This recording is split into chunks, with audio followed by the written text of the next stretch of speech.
حضور میری تو ساری بہار آپ سے ہے۔ عید کے دن کلیجہ پھٹتا ہے۔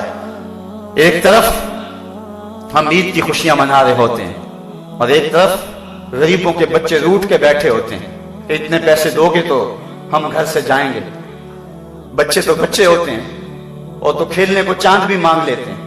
وہ مجھے واقعہ نہیں بھولتا اس گرد کا جس نے اپنے مزدور باپ سے کانچ کی چوڑیاں مانگی تھی اور باپ نے اس کو چوڑیاں مہیا نہ کر سکا تو اگلے دن اخبار میں تصویر چھپی کہ وہ پھندے سے جھول گئی اور وہ معصوم 7 سال کی بچی وہ خودکشی کر گئی۔ وہ کانچ کی چوڑیاں لے کر نہ دے سکا۔ خودکشی بڑی بری بات ہے، لیکن اس پہلو پہ غور کرو کہ اس کا باپ اس کی ننھی سی آرزو پوری نہ کر سکا۔ اس کی ماں کا کلیجہ کتنا پھٹتا ہوگا کہ نہیں ہوگا۔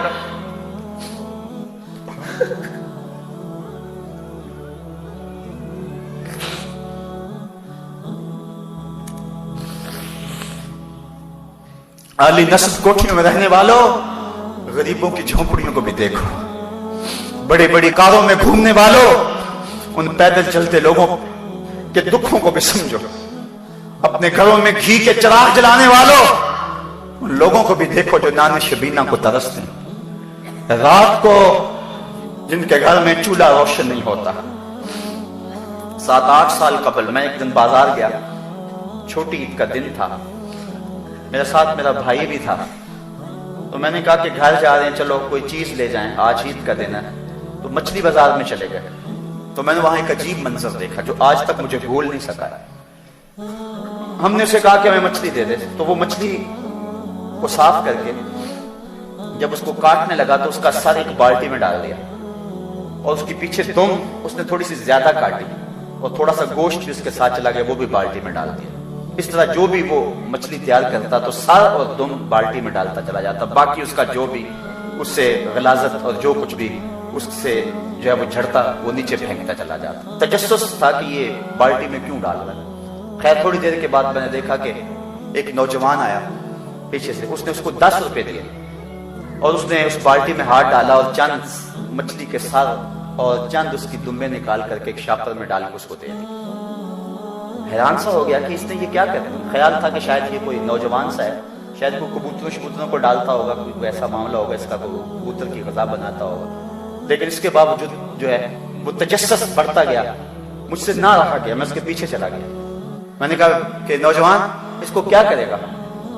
اس کی نظریں تھوڑی سی جھکیں اور مجھے کہنے لگا اس کا شوربہ بناؤں گا اور مچھلی کا مزہ مل جاتا ہے اس سے۔ صاحبوں میں عید کے دن کی بات سنا رہا ہوں اور اس ملک کی بات سنا رہا ہوں۔ جب اس ملک کے اندر لوگ ایسی زندگی عید کے دن بھی گزاریں گے، وہ تو حکمرانوں کے گریبان نوچنے کو آئیں گے، وہ تو امیروں کے گھر دیکھ کے خوش نہیں ہوں گے، وہ تو کہیں گے ان محلات کو آگ لگ جائے، جو ہم غریبوں کے لیے نان شبینہ بھی میسر نہیں ہے۔ یہ میں بات جو ہے وہ اپنے معاشرے کا دکھ آپ کے سامنے رکھ رہا ہوں۔ اللہ قیامت کے دن اتنی دیر تک کسی شخص کو اپنے سامنے سے ہٹنے نہیں دے گا جب تک یہ پوچھ نہیں لے گا کہ وفیما انفقہ، یہ مال تو نے کہاں خرچ کیا ہے۔ آج تو افطار پارٹی بھی ہم کرتے ہیں تو ہماری کوشش ہوتی ہے کہ اس میں بھی 2 عدد وزیر آ جائیں اور ہماری شہرت ہو جائے۔ غریبوں کو تو کوئی وہاں بھی نہیں پوچھتا ہے۔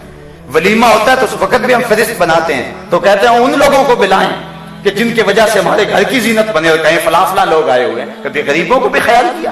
حکمران تو وہ تھے لوگوں کی دہلیز پہ امن دینے والے، لوگوں کی چوکھٹ پہ جو ہیں وہ نور بانٹنے والے۔ اور تمہیں میں حضرت عمر کی کہانی سناؤں۔